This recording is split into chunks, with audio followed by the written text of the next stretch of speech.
ग्वालियर पहुंचे द्वारका शारदा पीठ के शंकराचार्य स्वामी सदानंद सरस्वती ने शंकराचार्य अभिमुक्तेश्वरानंद सरस्वती का समर्थन किया है। उन्होंने कहा कि गंगा स्नान करने से किसी को नहीं रोका जा सकता है।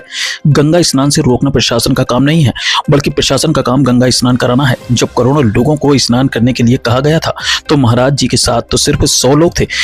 जिम्मेदारी संभालने के लिए अनुभवी प्रशासनिक अधिकारियों की नियुक्ति होती है। उन्हें सभी तरह के अधिकार दिए जाते हैं ताकि साधु संतों और स्नान करने आए यात्रियों को, उन सभी को जिनकी गंगा से प्रति भक्ति है, उन्हें सुविधा प्राप्त कराए। यह उनकी जिम्मेदारी है। अगर शंकराचार्य अखाड़े वह स्नान नहीं कर पाएंगे तो फिर माघ मेला का महत्व ही क्या रह जाएगा। गंगा को गंगोत्री से गंगा महासागर तक जाती है, कहीं भी नहा लिया जाएगा, लेकिन त्रिवेणी संगम में स्नान करने का अलग ही महत्व है। इसलिए शंकराचार्य पीठ शास्त्रों की आज्ञा का पालन करने वाले हैं। प्रशासन का कार्य है कि उन्हें प्रजा के हित में कार्य करना चाहिए। वहीं यूजीसी को लागू करने को लेकर शंकराचार्य सदानंद स्वामी सरस्वती जी ने कहा कि कोई अन्याय करता है उसके लिए पहले से ही कानून मौजूद है। अलग से कानून बनाने की क्या आवश्यकता है। इससे विद्वेष और आपस में अराजकता बढ़ेगी, झगड़ा बढ़ेंगे। इस कानून को लाने की आवश्यकता ही नहीं थी। अपराधी हैं उसको दंड दीजिए, लेकिन जाति के आधार पर कानून बनाने की क्यों बात की जा रही है। यह तो आपस में झगड़ा करने की बात है। शंकराचार्य अभिमुक्तेश्वरानंद स्वामी सरस्वती को लेकर जगत गुरु भद्राचार्य स्वामी ने गंगा स्नान के तरीके को गलत बताते हुए उत्तर प्रदेश की योगी सरकार की कार्रवाई को ठीक बताया था। उस पर शंकराचार्य सदानंद स्वामी सरस्वती ने टिप्पणी करने से मना कर दिया और कहा कि किसी पर व्यक्तिगत टिप्पणी हम नहीं करते हैं। शंकराचार्य बनाए जाने को लेकर लगातार उठने वाले सवालों का जवाब देते हुए शंकराचार्य सदानंद स्वामी ने सवाल पूछते हुए कहा कि शंकराचार्य सरकार बनाती है क्या। सरकार को अधिकार है शंकराचार्य और अखाड़े का आचार बनाने का, इसीलिए महामंडलेश्वर अखाड़े का आचार बनाने का अधिकार सरकार को शासन और प्रशासन को बनाने का अधिकार है क्या। शंकराचार्य सदानंद स्वामी ने बताया कि शंकराचार्य का शिष्य ही शंकराचार्य होगा। हमारे पूजनीय गुरु जी के सिर्फ 2 ही दंडी सन्यासी शिष्य थे जिनका उन्होंने दंडी दिया। एक तो वह इसीलिए शंकराचार्य हैं क्योंकि वह शिष्य हैं और अन्य शंकराचार्यों ने उनका अभिषेक किया है। अब इसके अलावा और क्या प्रमाण चाहिए। शंकराचार्य सदानंद स्वामी सरस्वती ने राजनीतिक मुद्दों पर बोलने से साफ मना कर दिया। जी बताइए।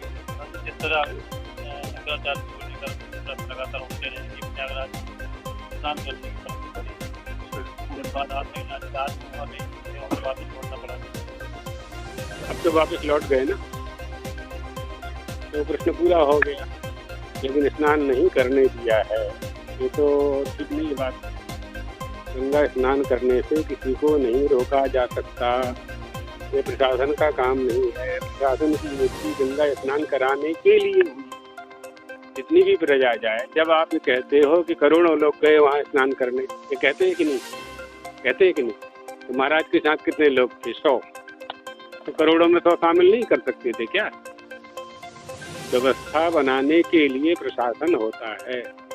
शासन प्रशासन वहाँ जिम्मेदारी पूर्वक शासन की नियुक्ति होती है, अनुभवी अधिकारियों की नियुक्ति होती है। उनको व्यय के लिए धन दिया जाता है, साधन सामग्री दी जाती है ताकि साधु संतों को, स्नानार्थियों को, गंगा की जिनके प्रति भक्ति है, उन सबको वहाँ सुविधा प्राप्त हो। सुविधा में क्या चाहिए? कोई यहाँ रोटी कपड़ा मकान तो मांगता नहीं है।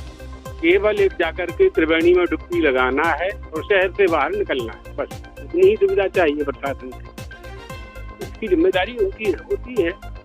अगर आचार्य शंकराचार्य अखाड़े वहाँ स्नान नहीं कर पाएंगे तो माघ मेला का महत्व ही क्या रह जाएगा।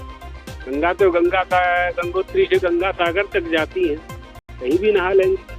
किसी भी घाट में स्नान करने में पुण्यजनकता प्राप्त है, लेकिन त्रिवेणी में स्नान करने का विशेष महत्व है ना, उसका शास्त्रों में वर्णन है।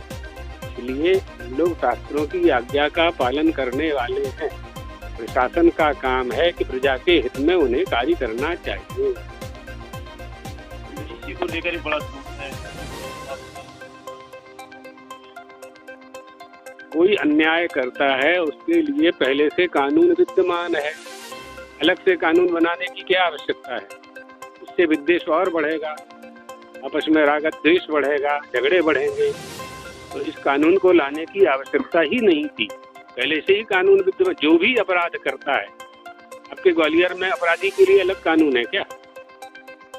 अब बताइए, ग्वालियर में किसी अपराधी के लिए, ये ब्राह्मण अपराधी है जिसके लिए कानून अलग है, क्षत्रिय अपराधी तो उसके लिए कानून अलग है, वैश्य अपराधी है तो कानून अलग है, स्त्री है तो कानून अलग है, पुरुष है तो कानून अलग है, बेटा है तो कानून, ऐसा तो नहीं है ना। अपराधी तो अपराधी ही है, चाहे वो किसी भी जाति का हो। जो अपराधी का अपराध करे उसको दंड दीजिए।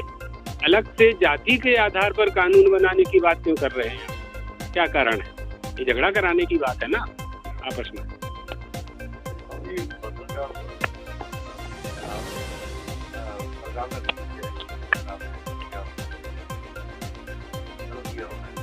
ना, आप किसी की व्यक्तिगत टिप्पणी हम नहीं करते हैं।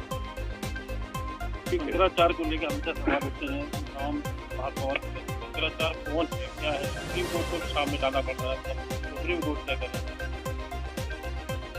शंकराचार्य कौन बनाता है? सरकार बनाती है क्या? सरकार को अधिकार है शंकराचार्य का बनाने का? अखाड़े का आचार्य बनाने का सरकार को अधिकार है?